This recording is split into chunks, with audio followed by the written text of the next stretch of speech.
नहीं, मांगने से नहीं मिली, मांगने से तो बंटवारा मिला।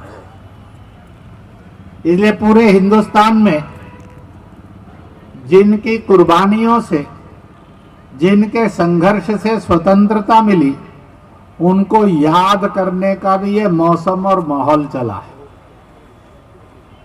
पर उस समय देश गुलाम था, आजादी चाहिए थी। बंटवारा पहले हुआ, आजादी बाद में मिली। अब आजादी के 75 वर्ष बीत गए, इस समय भी अनेक प्रश्न खड़े हैं। मजहब के नाम पर दंगे और फसाद होते हैं, जात के नाम पर छुआछूत होती है, जेंडर के नाम पर औरत पर जुल्म होते हैं, पर्यावरण की बजाय प्रदूषण फैलता है। जो गरीब है, दुखी है, पीड़ित है, कमजोर है, असहाय है, निर्बल है, वह दुख में है, अनपढ़ता में है, गरीबी में है, बेरोजगारी में। इसलिए देश के अंदर कुछ प्रश्न खड़े हैं। कहीं खड़ा है कि सीए का कानून आए, कहीं खड़ा है वन नेशनल लॉ,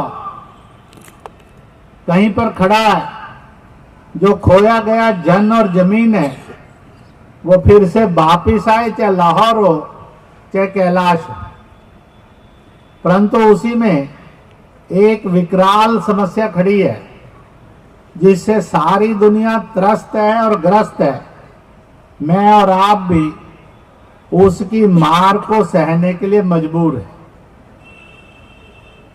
चाहिए तो पूरी दुनिया की इस समय जनसंख्या 500 साढ़े 500 करोड़ होनी चाहिए थी, पर वो 750 करोड़ पहुंच गई। इसलिए दुनिया के हर एक देश जद्दोजहद कर रहे हैं।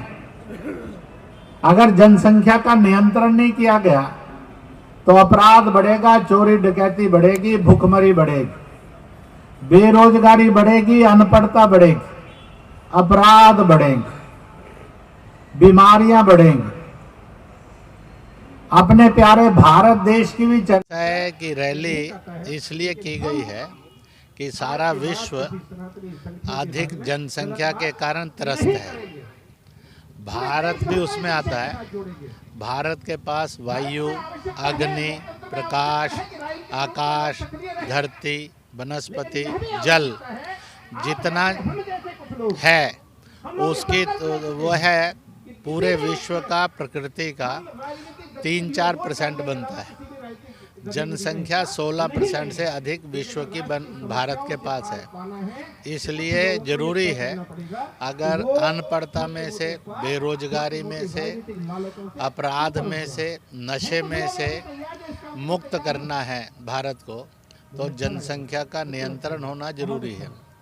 मुसलमान चिल्ला रहे हैं कि वो अनपढ़ हैं, गरीब हैं, बेरोजगार हैं, और इसलिए सारे धर्म जातियों के लोगों की ये परेशानियां हैं। इसलिए इस समय की ज़रूरत है कि इस तरह से वो सोचें और समझें। यह किसी दल, जाति, मजहब का विषय नहीं है, ये हर भारतीय और हिंदुस्तानी का विषय है।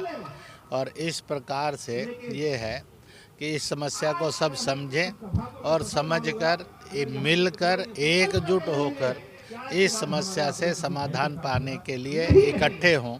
इसके लिए यह कार्यक्रम उत्तर प्रदेश भर के अंदर किया जा रहा है। चुनाव से 2022 में चुनाव है, उससे पहले हो सकता है ये लागू हो जाए। कब लागू होगा, कैसे लागू होगा, किस तरह से होगा, समय जैसे तय करेगा वो होगा। अभी रैली अयोध्या जाएगी, उसके बाद ऐसा है कि अभी का कार्यक्रम तय है, उस कार्यक्रम को पूरा होना है। अभी तो एक ही संकल्प है, यह कार्य और कार्यक्रम पूरी तरह से पूरी ताकत के साथ संपन्न हो। आखिर का कार्यक्रम क्या करना, ये 28 तारीख को अयोध्या में सुनिए।